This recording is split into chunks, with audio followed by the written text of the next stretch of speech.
Aleluia, louvado seja aquele que vive e reina para todos sempre, nosso Senhor Jesus Cristo, aquele que é digno de honra, de glória, somente a Ele, toda honra, todo louvor. Meus queridos, por gentileza, já abre a tua Bíblia aí, no livro de 1 Samuel, primeiro livro do profeta Samuel, capítulo 16.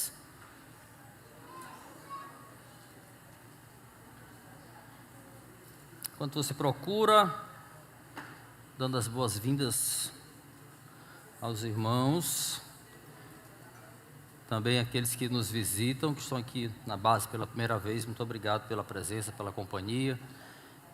Os irmãos que nos acompanham pela internet, que bom estarmos juntos neste domingo. Hoje nós começaremos uma nova série de mensagens, de certa forma pegando a esteira da última série que tivemos, quando falamos do ID, da necessidade do relacionamento pessoal. E sobre a necessidade também, nós vimos durante a série, a necessidade de agirmos, a necessidade de colocarmos em prática o nosso talento, o nosso chamado. Esse texto fala um pouco disso, embora não seja o ponto central, mas vai falar disso também. Então abra por gentileza 1 Samuel capítulo 16.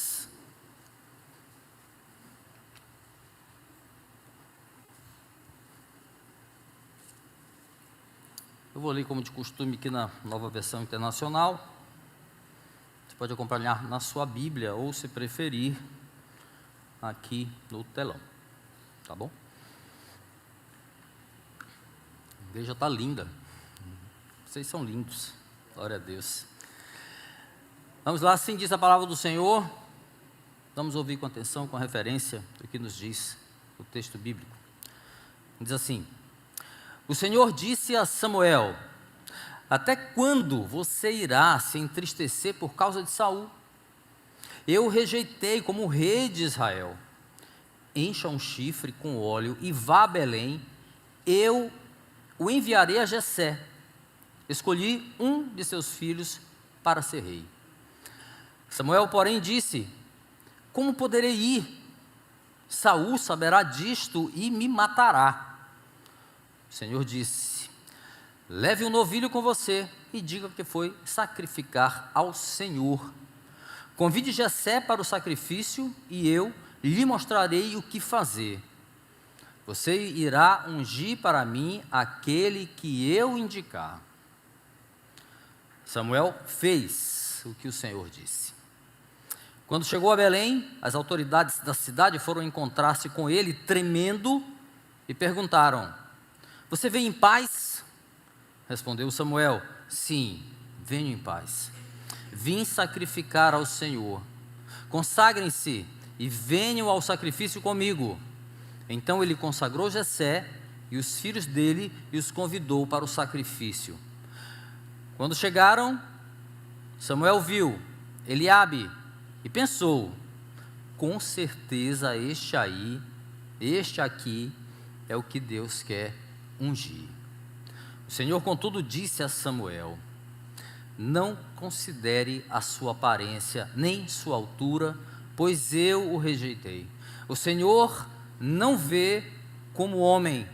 O homem vê a aparência, mas o Senhor vê o coração. Então Jessé chamou Abinadab e o levou a Samuel. Ele, porém, disse: o Senhor também não escolheu a este. Então Jessé levou Samar a Samuel, mas este disse: também não foi este que o Senhor escolheu.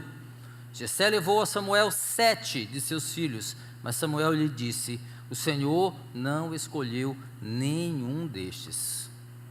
Então perguntou a Jessé: estes são todos os filhos que você tem? Jessé respondeu: ainda tenho o caçula, mas ele está cuidando das ovelhas. Samuel disse: traga-o aqui, não nos sentaremos para comer, até que ele chegue. Então Jessé mandou chamá-lo e ele veio. Ele era ruivo, de belos olhos, de boa aparência. Então o Senhor disse a Samuel: é este, levante-se e unja-o. Samuel então apanhou o chifre, cheio de óleo, e o ungiu na presença de seus irmãos. E a partir daquele dia, o Espírito do Senhor apoderou-se de Davi, e Samuel voltou para Ramá. Feche teus olhos, vamos orar. Senhor, essa é a tua palavra. Obrigado, Senhor, porque temos liberdade de lê-la, de ouvi-la, sermos instruídos, ó Deus, pela tua santa palavra. Obrigado porque tu, em tua misericórdia, em tua graça, teu poder, escolhestes, decretastes que estivéssemos aqui para ouvir, e a todos aqueles que de alguma maneira essa palavra possa alcançar, seja nesta manhã ou em qualquer outro dia, Senhor, que nós possamos reverberar aquilo que ouvirmos da tua palavra hoje, praticar, que a santa semente da palavra do Senhor, da tua palavra, Senhor, caia em solo fértil nesta manhã, e assim possamos ser edificados, instruídos e alimentados por ela. É o que nós te pedimos, Senhor, na dependência do teu Espírito, em nome de Jesus. Amém. Meus irmãos, imagina comigo o seguinte: imagina se o ser humano tivesse a capacidade de ver a autenticidade das pessoas. Eu não estou falando aqui daquele poder de pré-julgar pessoas, não é isso, como costumamos fazer às vezes, né? Tipo, quando nós dizemos assim, à primeira vista, eu não fui com a cara daquela pessoa, ou está na cara que aquele sujeito não é flor que se cheira. Eu não estou falando desse tipo de pré-julgamento ou de suposta capacidade que temos de julgar à primeira vista. Também não estou falando de casos em que nós aprendemos a ver o caráter de alguém pela convivência, com o passar do tempo, um tempo longo de amizade ou de um relacionamento, até porque existem pessoas habilidosas, né, em camuflar quem são de verdade. Então eu não estou me referindo também a essa capacidade que nós com a convivência temos de discernir ou de perceber quem são as pessoas. Quando eu falo de capacidade de ver a autenticidade das pessoas, estou me referindo aqui a um tipo de percepção especial, inequívoca, instantânea, um poder único, um dom sobrenatural de descortinar a sinceridade alheia, as qualidades, os defeitos. Refiro-me, sobretudo, à capacidade de ver o caráter das pessoas, de vê-las como elas são por dentro, ou seja, muito além daquilo que está aparente, muito além daquilo que palavras possam mostrar também. Imagine se as pessoas pudessem olhar para nós e ver tudo aquilo que nós desejamos esconder, aquilo que nos envergonha, nossos piores pensamentos, nossos pecados. É nessa hora que até aquela pessoa que finge ser crente, ou mesmo aquela que acha que é crente, pensa consigo mesmo: obrigado, meu Deus, porque as pessoas não podem ver o pior de mim.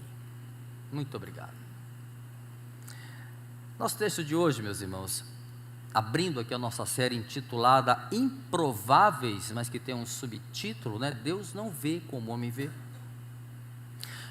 Nos mostra, nosso texto, que só Deus consegue ver além do alcance da visão limitada do homem. Isso pode ser até confortante ou reconfortante para nós, de certo modo, como já falamos. Obrigado, meu Deus, porque as pessoas não podem ver o pior de mim. Pode até trazer um conforto, mas também pode revelar o quão ignorantes nós podemos ser ao pensar que aquilo que só Ele vê não terá consequências na nossa vida. E mais ignorante ainda ao pensar que o Senhor não queira revelar aos homens segredos e mistérios ocultos, a fim de cumprir os seus propósitos. Sim, meus irmãos, o Senhor não vê como o homem vê, e muitas vezes Ele opera para revelar o que precisa ser revelado. Vamos nos debruçar aqui nesta maravilha de texto, nas verdades que nós encontramos aqui no texto que nós lemos, lá no início, 1 Samuel 16, 1 a 13. O nosso tema será este: quando Deus revela o que só Ele vê. Ao passo que nós veremos aí a imparidade do olhar de Deus, olhar ímpar, né? Se comparado à visão humana, o texto também vai nos mostrar efeitos do olhar limitado do profeta Samuel, que embora ele fosse um homem chamado por Deus, um homem diferenciado, usado pelo Senhor, ele continuava sendo humano. Ele continuava sendo uma criatura, com suas falhas, com seus pecados, mas também com suas virtudes. Então existem equívocos no olhar de Samuel, e nós vamos aprender também.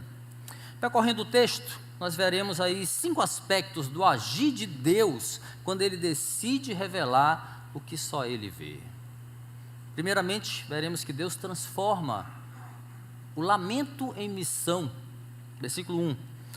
Depois, Deus muda o alvo da visão humana, quando Ele quer revelar o que só Ele vê. Versículos 2 e 3. Quando Deus quer revelar o que só Ele vê, Ele traz paz improvável para o homem. Versículos 4 e 5. Deus revela sua graça, meus irmãos, na improbabilidade humana. Versículos 6 ao versículo 10. E por fim nós veremos que quando Ele quer revelar aquilo que só Ele vê, Deus torna o improvável visível ao homem. Versículos 11 ao 13. Legal? Então, só para a gente contextualizar aqui rapidamente, tá? O momento bíblico aqui, nesse ponto do texto aqui de 1 Samuel, o reinado de Saul sobre Israel já apresentava sinais de decadência, porque foi uma história que começa errado. Começa com um povo insatisfeito com a vida que levava, uma história de um povo que é marcada por altos e baixos, um povo cercado de inimigos. Diante disso, Israel decide imitar o modelo de liderança das nações pagãs que tinham reis. Elas acreditavam que esse era um fator determinante para que elas fossem prósperas. Então, o povo recorre ao profeta Samuel, que também é juiz, o último juiz da história de Israel, praticamente para exigir um rei de Samuel. O profeta desaprova aquele pedido, contudo, ele decide consultar ao Senhor. E Deus desaprova mais ainda. Só que é diferente a maneira que ele lidar com o pedido. Deus desaprova a vontade dos homens, contudo, ele decide fazer aquilo que o povo quer. E ao mesmo tempo ele vai instruir Samuel para expor as consequências daquele pedido. Só recuar um pouco aí no texto que você vai ver essa história. 1 Samuel, capítulo 8, versículo 19 e 20, diz assim, parte da história aqui contextualizada. Todavia, mesmo Samuel tendo instruído o povo das consequências, diz o texto, todavia o povo recusou-se a ouvir Samuel e disseram, não, nós queremos ter um rei. Seremos como todas as outras nações, um rei nos governará e sairá à nossa frente para combater em nossas batalhas. É legal quando o ser humano tem umas ideias assim, né? E praticamente vai dizer para Deus o que ele tem que fazer, né? Mas aí Deus, com a sua graça, com a sua misericórdia e tendo o controle de todas as coisas, agiu de uma forma improvável aqui, para variar, né? O que ele faz? Ele escolhe Saul para ser o rei que satisfaria a vontade do povo. E não por acaso aquele primeiro monarca de Israel vai ter a estampa ideal para encher os olhos dos israelitas. 1 Samuel capítulo 9, versículo 2, diz que Saul era um jovem de boa aparência, sem igual entre os israelitas, e diz ainda que os mais altos de Israel batiam nos ombros de Saul. Jogador de basquete. Se tivesse basquete, ele ia com certeza arrasar na NBA. Ele era um cara alto, um cara forte, um cara bonito, jovem. Então, pela lógica, como já foi dito, a história começa toda errada e aí há uma grande probabilidade dessa história terminar mal. Saul vai se tornar um rei desobediente e arrogante, um rei que idolatrou a si mesmo, idolatrou o próprio trono e, como consequência, ele acaba rejeitado pelo Senhor. Essa história mostra bem como nós, homens, mulheres, podemos ter a visão obstruída quando nós focamos na satisfação dos nossos desejos em detrimento da obediência ao Senhor. Saul é um exemplo disso. E aí nós chegamos ao ponto aqui do nosso texto. Nosso texto de hoje, depois de dar a notícia a Saul de que Deus o havia rejeitado, Samuel fica triste. Samuel fica decepcionado com a pessoa que o rei havia se revelado ser. Volta só uma página, aí ou então na mesma página, se tiver, último versículo do capítulo 15. Olha só o que diz aí. 1 Samuel 35, né? Revela como estava o coração do profeta, o coração de Samuel. Diz assim: nunca mais Samuel viu a Saul até o dia de sua morte, embora se entristecesse por causa dele, porque o Senhor arrependeu-se de ter estabelecido Saul como rei de Israel. Então o profeta estava deprê, estava triste, né? De ver onde a desobediência havia levado Saul. E aí o Senhor o adverte por isso, dizendo que ele acabasse com essas lamentações pelo fracasso do rei e se concentrasse agora numa outra missão. Qual seja, ele deveria ir a Belém para ungir o sucessor de Saul. Olhando para o texto agora, meus irmãos, nós vemos que quando decide revelar o que só ele vê, Deus transforma o lamento em missão. Olha só, diz o texto, versículo 1 assim: o Senhor disse a Samuel: até quando você irá se entristecer por causa de Saul? Outras versões falam: até quando você vai ter dó ou ter pena de Saul? Eu o rejeitei como rei de Israel. Encha um chifre de óleo e vá a Belém. Eu o enviarei a Jessé. Escolhi um de seus filhos para ser rei. Lá no início, Samuel não concordou, discordou da ideia de implantar a monarquia em Israel, mas apesar disso, agora ele estava triste. Ele estava com pena de Saul. Ele estava lamentando onde a desobediência havia levado Saul.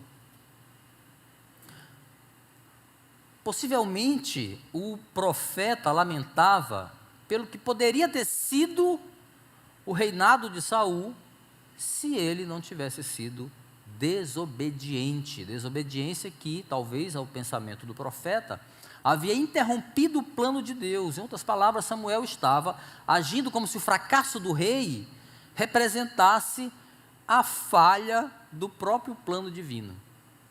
Ele estava triste. E Deus o repreende por isso. Ele lembra que foi ele, Deus, que havia rejeitado Saul como rei, e além do mais o profeta tinha mais o que fazer, além de ficar lamentando as consequências da desobediência de Saul. Deus entra em cena, interrompe aquele estado nostálgico de Samuel, dando a ele uma nova incumbência. Olha que interessante. Meus irmãos, a atividade útil, estou falando da atividade útil, prática, é um dos melhores remédios espirituais para a tristeza. Servir ao Senhor, servir ao próximo, faz bem demais para a alma.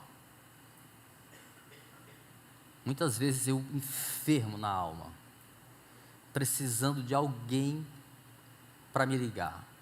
Você nem o telefone do pastor você tem, né? Depois eu te passo. Mas aí Deus diz: vai e ligue para aquela pessoa. Vai e visite aquela pessoa, do jeito que você está. Eu ia fazer a visita. Sabe como eu voltava? Curado das minhas tristezas.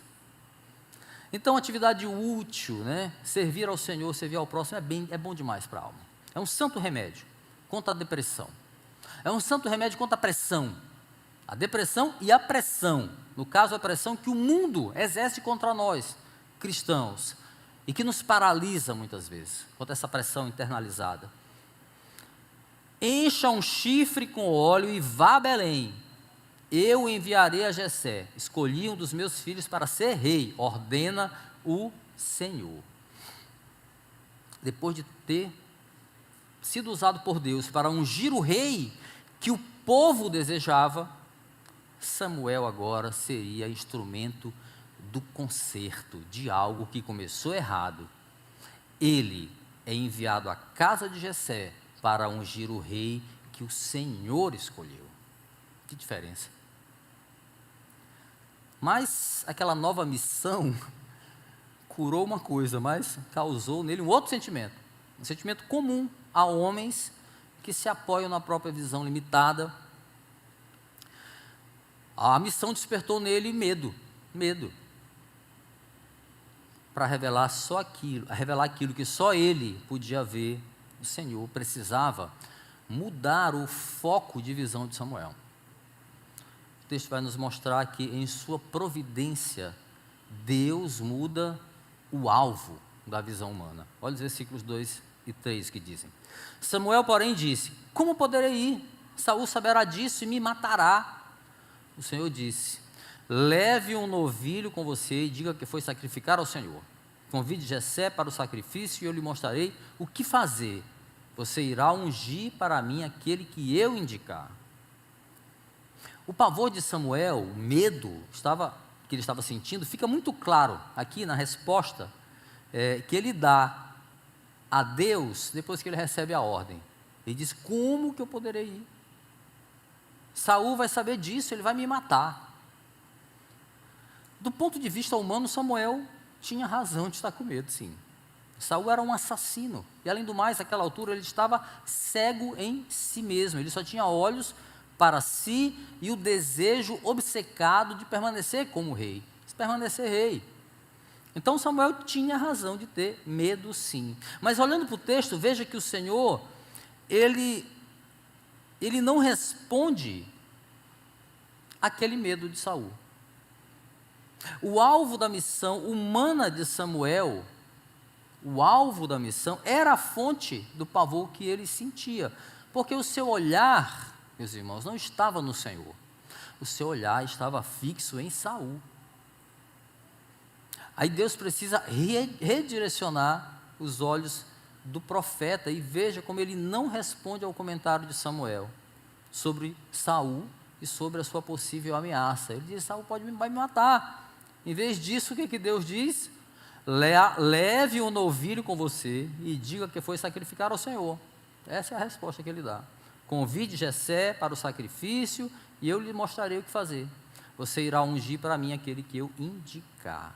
Meus irmãos, Deus conhecia Saul muito bem, sabia que ele era vingativo e que isso poderia ser uma ameaça, poderia tornar a missão de Samuel perigosa. Mas veja que o Senhor não diz assim para Samuel: não temas, eu estou contigo. Não. Ele mostra que está com medo, o profeta. Deus não diz para ele: fica calmo, fica tranquilo, estamos juntos. Não. Ele diz para levar um novilho para o sacrifício.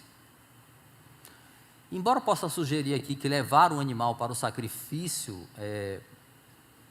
pode parecer assim um estratagema de Deus, um simples plano, né? Criado pelo Senhor para driblar aí a fúria de Saul, não é exatamente isso que a gente entende.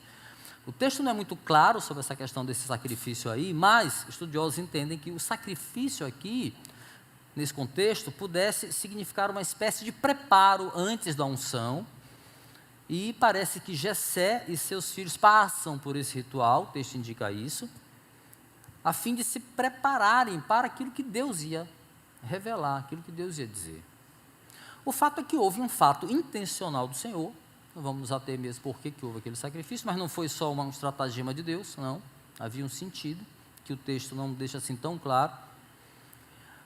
Mas o fato é que houve um ato intencional do Senhor para realinhar a visão de Samuel. O profeta precisava tirar os olhos de Saul e concentrar na ordem que ele estava recebendo do Senhor.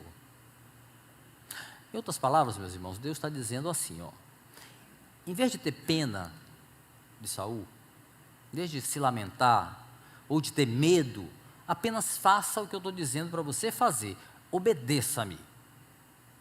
É isso que Deus está falando. Essa história pode até nos soar familiar, sabe quando? Nas vezes em que o Senhor fala conosco, nos dá uma ordem, por meio da sua palavra, e nós reconhecemos até ser o melhor remédio que nós temos contra os medos, contra as tristezas, as tribulações desse mundo, mas ainda assim nós decidimos desobedecer. Às vezes nós cometemos, queridos, o desatino, posso dizer uma palavra para não usar algo mais pesado, o desatino de achar que nós podemos fazer isso, desobedecer o que Deus disse para a gente fazer e não sofrer as consequências. Vide o fim da história de Saul. Depois você dá uma lida aí no livro todo. O pessoal que está no clube da Bíblia já leu, né? Deus sabe que Samuel está com medo de perder a vida. Então, ele diz, agora parafraseando o texto: eu conheço Saul, eu conheço a sua situação também, por isso eu estou dizendo exatamente o que você tem que fazer, apenas obedeça. Pegue o novilho, vá até a casa de Jessé, ofereça sacrifício, unja aquele que eu disser para você ungir. Esse texto deve nos fazer, meus queridos, pensar se nossos medos, se nossas tristezas, ou mesmo as consequências desastrosas de nossas atitudes, não são fruto da nossa desobediência. Talvez Deus esteja querendo mudar o alvo da visão de pessoas aqui essa manhã. Talvez Ele esteja nos lembrando: parem de olhar para o que te traz medo, o que te traz insegurança, o que te traz tristeza. Volte a olhar para o Senhor. Samuel entendeu a mensagem, conforme a continuidade do texto vai mostrar. Parte A do versículo 4 diz: Samuel fez o que o Senhor disse. Depois de corrigir o foco do profeta, agora ele precisava completar a sua missão. Samuel tem o foco corrigido, agora ele tem uma missão a fazer. Lamento, medo haviam ficado para trás, o foco agora era olhar para o Senhor e obedecer. A sequência do texto mostra que, no plano de revelar o que só ele vê, Deus traz paz improvável para o homem. Olha só os versículos 4 e 5. Samuel fez o que o Senhor disse.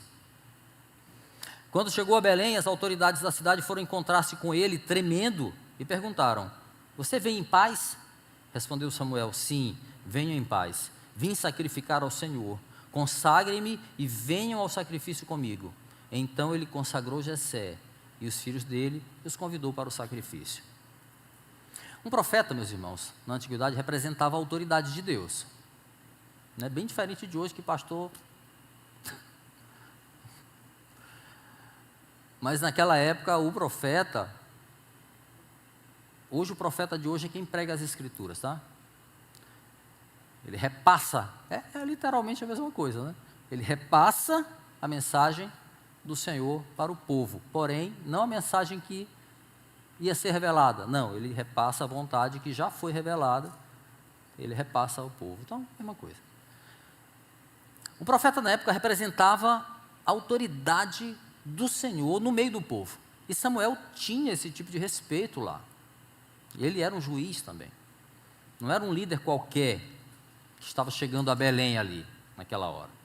As autoridades, que eram os anciãos, né, do lugar, Eles ficaram tensos ali, quando viram o profeta chegar. Eu imagino que se for um filme, na hora que aparece o profeta, vai rolar aquela música de tensão. Lá vem o profeta. Era assim, ficou tenso, porque o período não era um período fácil, não era um período de paz. Havia inimigos ali em derredor de Israel. Era um clima de insegurança, era um clima de incerteza. Então a reação dos anciãos, ao verem Samuel, revela bem esse desconforto. Nesse cenário aqui, que a gente está imaginando, as palavras de um profeta poderiam trazer tanto juízo, quanto a misericórdia de Deus. Então eu não sabia o que vem por aí. Quando o profeta aparece em Belém, as autoridades foram ao encontro dele para saber as razões da sua visita, diz o texto, e eles perguntam: você vem em paz? Você vem em paz? Interpretando melhor aqui a situação, era como se eles dissessem para si mesmo, talvez: o que Samuel está fazendo aqui? Alguma coisa errada, ou então algo muito importante que ele veio dizer. E a dúvida deixa os anciãos apreensivos, né?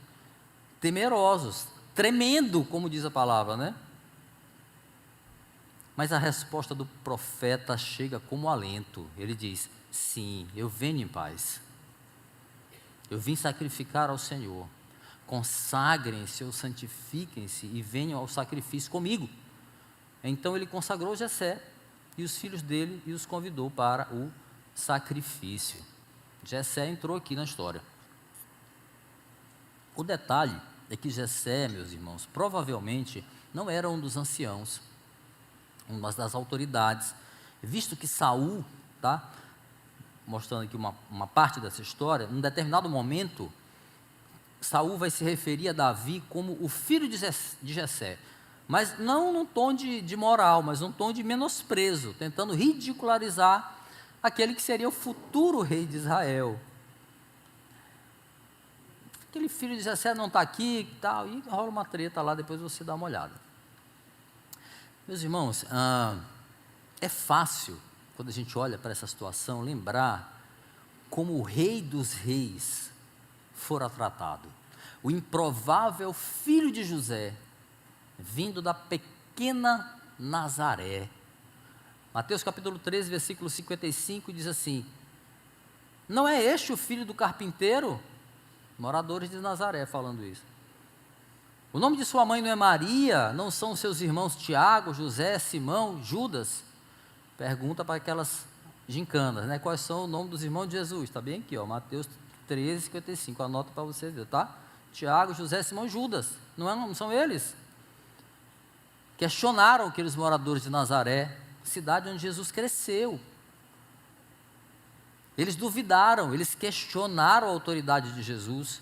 Quando ele mostra sabedoria ao pregar, eles ficam impressionados, aí se perguntam onde ele obteve todas essas coisas. Eles perguntavam entre si, e aí Jesus diz, famosa essa posição: só em sua própria terra, em sua própria casa, é o que o profeta não tem honra, né? É daqui desse contexto.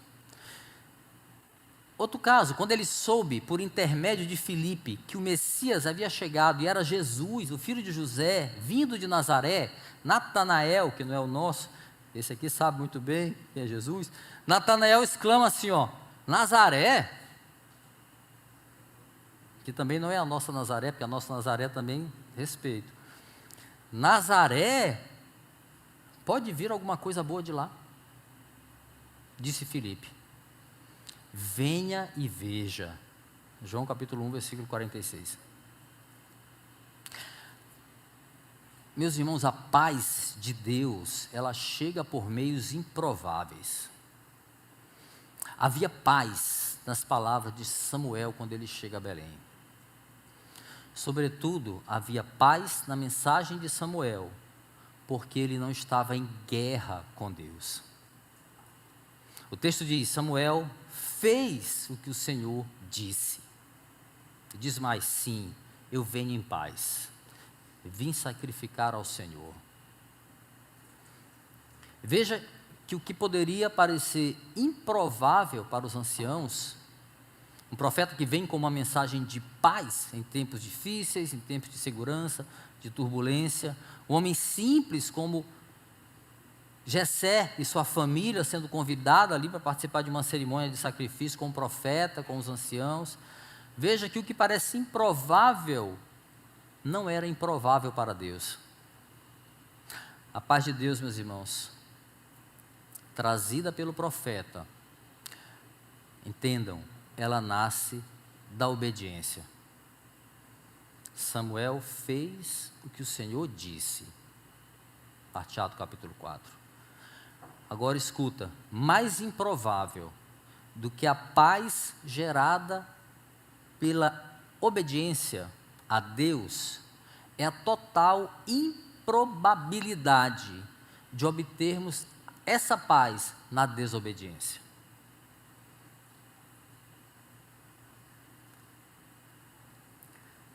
Improvável que seja a paz que a obediência traz, muito mais improvável é achar que nós podemos ter paz desobedecendo. Essa é a hora em que nós fazemos aquela autoanálise.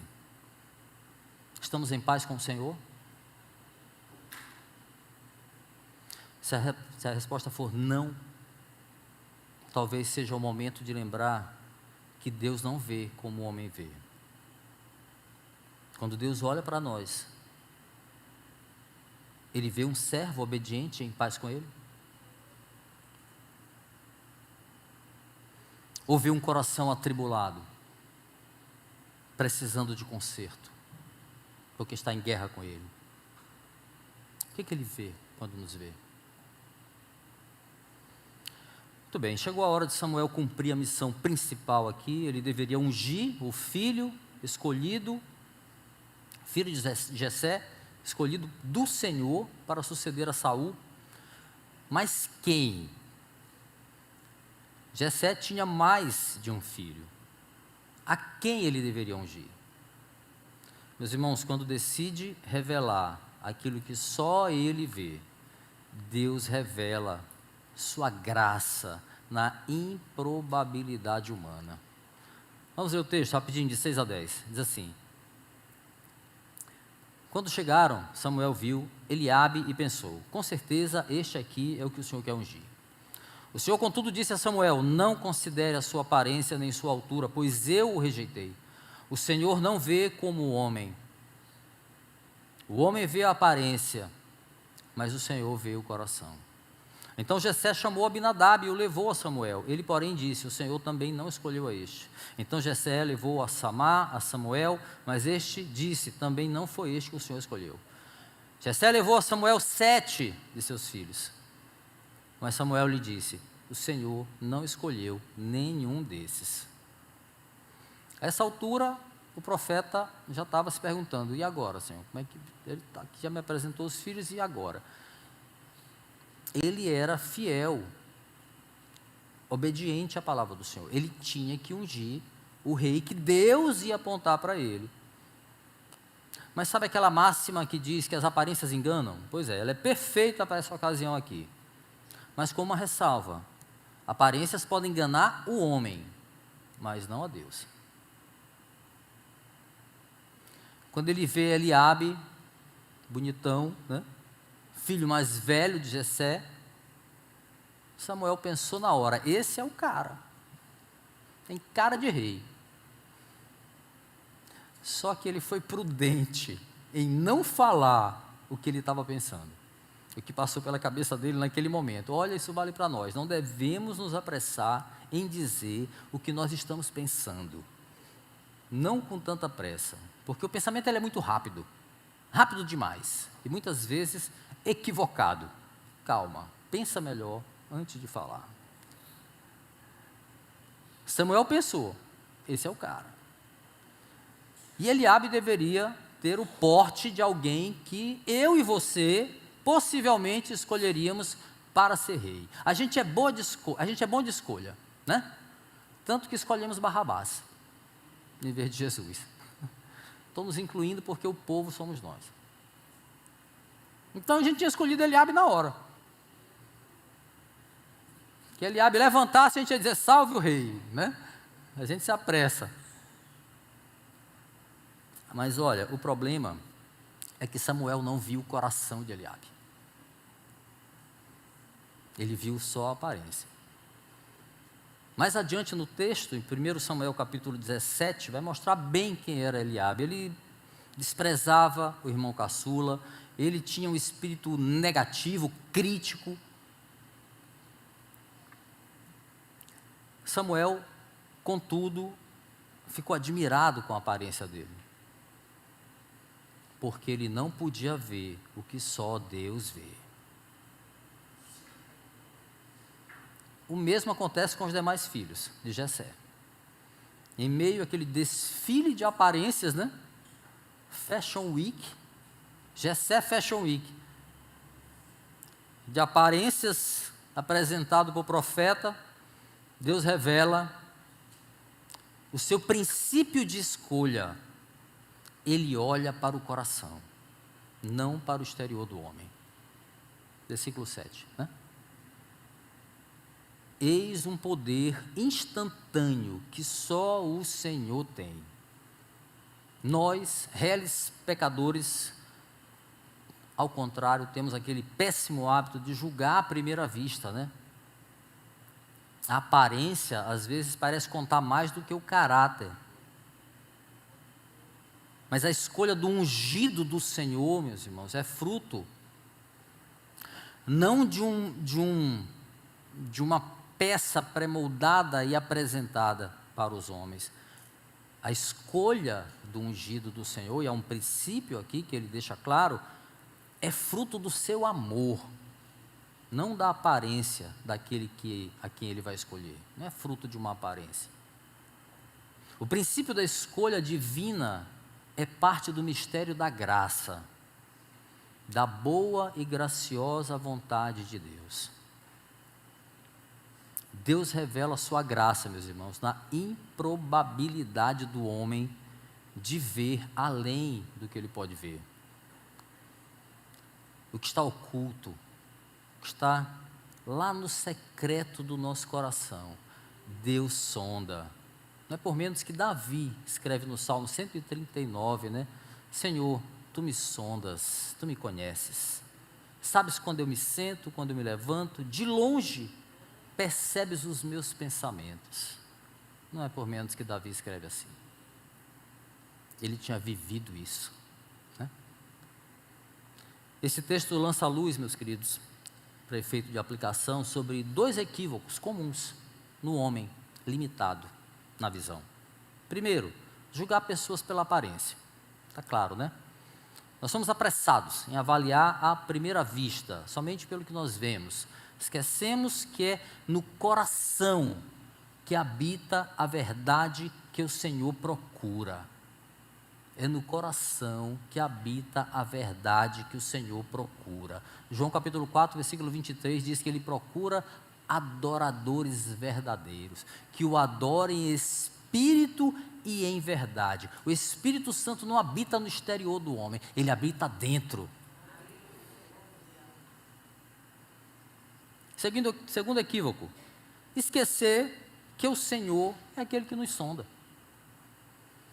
Nós podemos enganar os homens, mas não enganamos a Deus. E nos enganamos mais ainda quando nós esquecemos que o Senhor costuma revelar o que só Ele vê para cumprir os seus propósitos. A gente pode até não ver, mas Ele revela, se tiver propósito nessa história. Não esqueçamos disso, meus irmãos, não esqueçamos disso. Nós precisamos ter temor do Senhor. Nós precisamos voltar os nossos olhos para Ele, sermos fiéis à Sua palavra, porque Ele é fiel à Sua palavra. Ainda bem que não cabe ao homem a escolha daqueles que serão instrumentos nas suas mãos. Ainda bem que não cabe ao homem, corrigindo, a escolha daqueles que serão instrumentos na mão do Senhor, na verdade. Se fosse assim, meus irmãos, eu jamais escolheria a mim mesmo, por exemplo, para estar aqui. Eu talvez escolheria 2 ou 3 de vocês. Talvez nenhum. Nem a mim mesmo. Ainda bem que não cabe ao homem essa escolha. Meus irmãos, mas não fui eu que escolheu você para estar aqui. Você pode glorificar o Senhor, porque não fui eu. Foi aquele que revela a sua graça na improbabilidade humana. Aleluia, aleluia, aleluia. E aí, para fechar a nossa jornada, meus irmãos, assim como a jornada do profeta Samuel lá em Belém, quando decide revelar o que só ele vê, Deus torna o improvável visível ao homem. Versículos 11 a 13 diz: Então perguntou a Jessé: Estes são todos os filhos que você tem? Jessé respondeu: Ainda tenho o caçula, mas ele está cuidando das ovelhas. Samuel disse: Traga-o aqui. Não nos sentaremos para comer até que ele chegue. Então Jessé mandou chamá-lo e ele veio. Ele era ruivo, de belos olhos, de boa aparência. Então o Senhor disse a Samuel: É esse. Levante-se e unja-o. Samuel então apanhou o chifre cheio de óleo e ungiu na presença de seus irmãos. E a partir daquele momento, aquele dia, o Espírito do Senhor apoderou-se de Davi. E Samuel voltou para Ramá. Missão cumprida. O texto novamente, meus irmãos, revela o equívoco humano por causa da sua visão limitada. Veja que nem ao menos Jessé chama Davi para aquela reunião. Então nós vemos aqui dois erros naquele pai desnaturado. Primeiro, ele não considerava Davi igualmente aos demais filhos. Segundo equívoco, ele passou esse sentimento para os demais filhos, quando ele faz isso. Ele age assim. Jessé olhava para Davi e via alguém, um filho menos importante, porque ele era o menor da casa. Ele olhava para ele e via apenas como um cuidador de ovelhas, e essa era o máximo da capacidade que ele tinha. Meus irmãos, o olhar de Deus para Davi era bem outro. Era bem outro. É assim que ele olha para nós. Não como você se vê, nem como os outros te veem. Você é aquilo que Deus olha para você e vê. Enquanto as pessoas não veem em nós qualquer talento, e o pior, nós mesmos costumamos ressaltar nossas incapacidades. Não, eu não posso fazer isso, pastor, eu não consigo fazer isso. Não, isso não dá para mim, isso não é para mim. Eu não tenho essa capacidade. Então, enquanto as pessoas também veem em nós incapacidade, não vê talento algum, Deus nos olha como alguém que Ele pode usar poderosamente. Amém? Amém. Para isso, meus irmãos, Ele espera de nós tão somente o que Samuel fez: fazer o que o Senhor disse para fazer. Talvez o Senhor esteja abrindo olhos aqui nesta manhã para o improvável que existe em você. O improvável que Deus usa.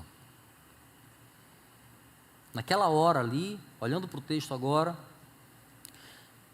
Deus abre os olhos limitados de Samuel, que viu naquele pequeno pastor de ovelhas um rei.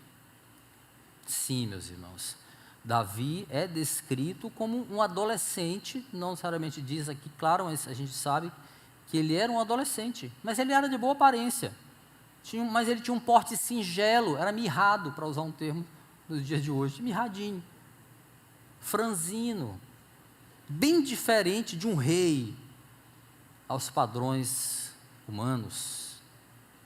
Mas, meus irmãos, a aparência externa de Davi não é o foco principal de Deus. Ele procurava alguém segundo o seu coração, alguém que não iria se voltar para outros deuses, alguém que seria fiel ao Deus de Israel, embora fosse continuar a ser pecador, e muito.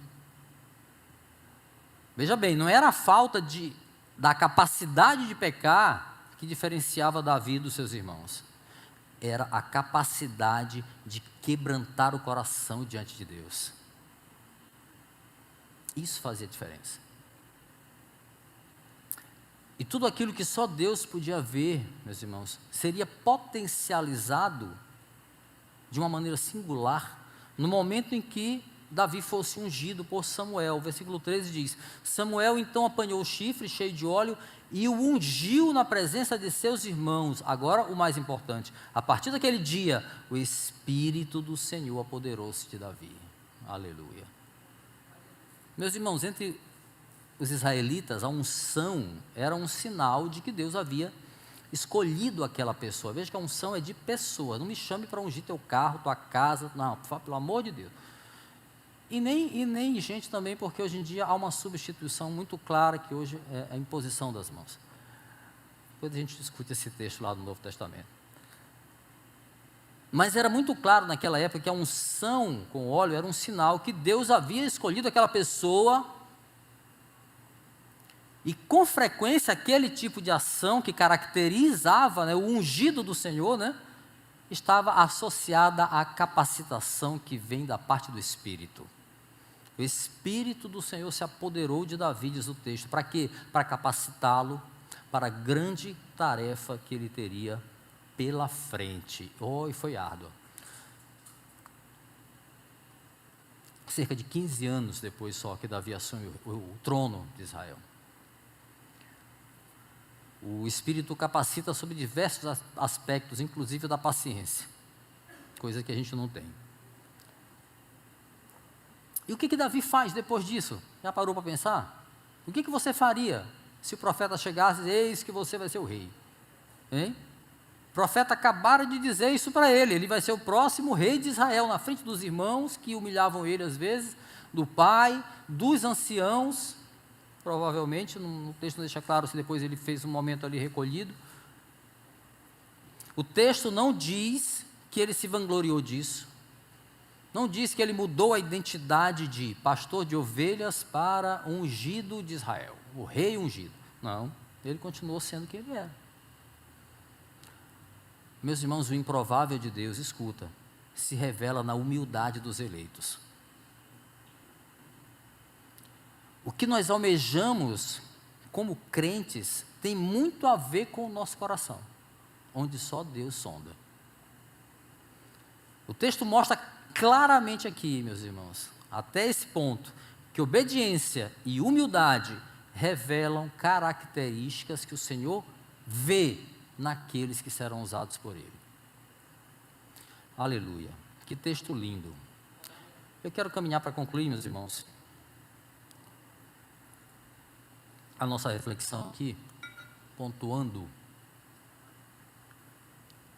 3 aplicações, né, de algumas lições que esse texto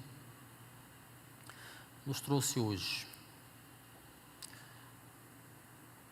Vamos ver uma por vez. Olha, primeira, a atividade útil é um dos melhores remédios espirituais para a tristeza. Não esquece disso.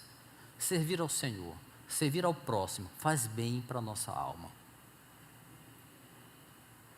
Em vez de ficarmos tristes, isolados, aprisionados muitas vezes na nossa depressão, o Senhor está te dizendo aqui, esta manhã: sirva ao Senhor, sirva a seus irmãos e seja curado na sua alma. É um santo remédio espiritual, não só contra o nosso estado pessoal de tristeza, de lamento, mas também um remédio contra as pressões de um mundo que exerce sobre nós influência para nos paralisar. Segundo, em Deus nós podemos corrigir a nossa visão. Aleluia. Quando tira os olhos do Senhor e fixa a sua atenção em Saul, Samuel sente o quê? Medo. Sente medo. Quando olhamos para Deus, meus irmãos, o nosso medo deve se transformar em outra coisa, em temor. Em temor. Temer a Deus é estar ciente de que nós não podemos enganá-lo. Nós podemos enganar a homens, mas ao Senhor não, porque Ele não vê como o homem vê. Temer a Deus é uma questão de inteligência. O contrário disso é uma questão de imprudência. Pois é. Temor do Senhor É o princípio da sabedoria. Provérbios capítulo 10, versículo 9. Como é feliz quem teme ao Senhor, quem anda em seus caminhos. Salmos 128, versículo 1. Obediência é uma questão de inteligência. 3. Obediência traz paz em meio às tribulações. Veja que Samuel começa essa história como? Triste e com medo. Mas ele termina em paz e termina feliz por ter obedecido ao Senhor. Em João capítulo 16, Evangelho de João capítulo 16, versículo 33, Jesus ele alenta o coração dos seus discípulos, porque ele está falando ali das limitações deles, como homens, coisas que eles iriam fazer. Depois você lê o contexto, João 16, 33. Ele diz assim: eu lhes disse essas coisas para que em mim vocês tenham paz.